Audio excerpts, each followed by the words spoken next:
Tigo, Mindanao. Sa Surigao del Norte, pansamantalang sinuspinde ng Coast Guard ang biyahe ng mga ferry at roll-on, roll-off vessel patungong Southern Leyte dahil sa malalaking alon at malakas na hangin. Simula pa kahapon ay masama ang kalagayan ng panahon sa Surigao del Norte at halos sa buong Caraga Region. Sa Tawi-Tawi, natulungan ng Maritime Police ang isang pamilya na madala sa pagamutan ang Padre de Pamilya habang sakay ng maliit na lancha sa karagatan ng Panglima, Sugala. Nagpapatrolya ang seaborne vessel ng Maritime Police nang mapansin nila ang flashing lights mula sa gitna ng dagat. Nilapitan ito at nadiskobring inatake ang Padre de Pamilya habang nasira ang makina ng lancha. Kaya't agad siyang dinala sa bayan ng Bungaw.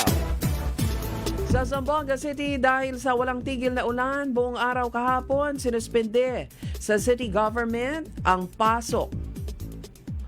Sinuspende ng city government ang pasok sa lahat ng mga antas ng paaralan, pribado man o publiko.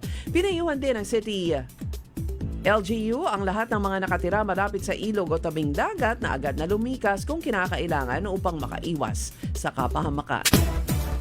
Sa San Francisco, Surigao del Sur, ihaharap ng PNP sa provincial prosecutor ang isang pulis na naka-assign sa General Santos City na nahuli sa drug buy-bust operation itong nakalipas na linggo.